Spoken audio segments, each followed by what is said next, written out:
आज आम बनैबा शीत दिनिया भजा। तो देखंतु मूला आउ बीन्स फूलकोबी आज आम भजा बनैबा। तो आपण माने निहाती भाव में ये भजा बनातु, बहुत जल्दी हो आ बहुत बढ़िया लगे। जेहेतु शीत दिन चलची तो मूला और बीन्स कोबी बहुत बढ़िया से फ्रेश फ्रेश मिल जिवो।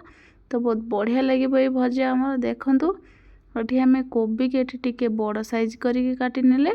तो तापर मूला को भी आम एमती लंबा लंबा मोटा साइज करके काटी नबा। तो आपण माने भजा एमती काटिकी आउ बनाते तो बहुत बढ़िया लगे मूला बीन्स भजा। तो देखो मूला को आम एमती बड़ बड़ काटी नबा जो कि खाइबा को भल लगे। तो आपण माने जदि बनै ना ताले निहाती बनातु ये भजा आ गरम गरम खातु तो बहुत बढ़िया लगे रुटी भात सहित। ये मूला कोबी की मु काटी नौजी देखिए बड़ बड़ साइज करके। तापर ये बीन्स की मुझे बड़ बड़ साइज करके काटी नौजी। तो आपण माने निहाती गोटे साइज रे परिया काटंतु, खाइबा की भल लगे और देखा भी भल लगे। देखो बीन्स की भी एमती लंबा लंबा करके काटी नेबे। तो ये मु सबू बीन्स की सेमती लंबा लंबा करके काटी नौजी। तो मूला आउ फूलकोबी सबू को मैं लंबा साइज करके काटी नौजी। देखो ये सब फाइनाली सब परिबा हमर ये कटि जाइए। ताको आम धोईकी गोटे जाली रे बाहर करना जो आम पानी ठड़ाक बाहर जीव आ भजाटा परफेक्ट बन। देखो आम एमती तो जाली रे छाणिकी रखी नबा। तापर ये आम भजा बन नबा।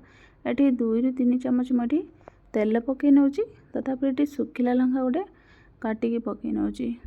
तो आपण मैंने यही प्रोसेस मूला और कोबी बीन्स की भाजतु तो बहुत बढ़िया लगे। ये गोटे चामच मुझे जीरा पकई नौजी आ गोटे चामच फुटण। देखते ये पकई सारापर आम ये गोटे चामच ये गोटा धनिया पकईदे। एते बढ़िया टेस्ट लगे और बास्ना तो आपण मैंने निहाती ऐड करूँ। तापर ये आम पकईदे जो परिबा ये आम बिना पियाज रे बनाऊँ। तो आपण मैंने चाहिए ये पियाज पकई पारे। ये लुण हल्दी पकईकि मुझे तो भलसे गोल नौजी। तो आपण मैंने जदि पियाज पकई बनइबे तो बहुत बढ़िया टेस्ट लगे। आहरी जेहेतु मुझे बिना पियाज बनाऊँ तो ये गोल सारिकी मुझे 5 ରୁ 10 मिनट ये कवर कर नौजी। तो देखो 10 मिनट पर आमर परफेक्ट भाव में मूला भजा हो जाए। तो बढ़िया से सीझी जाए। तो आपण मैंने जदि बनई ना ताले निहाती बनातु थरे तो बहुत बढ़िया लगे टेस्ट। शीत दिनिया परिया आपण मैंने निहाती बनई खातु। तो ऊपर किसी कटा धनिया पत्र पकई नौजी। तो एमती बनातु देखिए जानीपारे केते बढ़िया देखा बहुत भल टेस्ट लगे।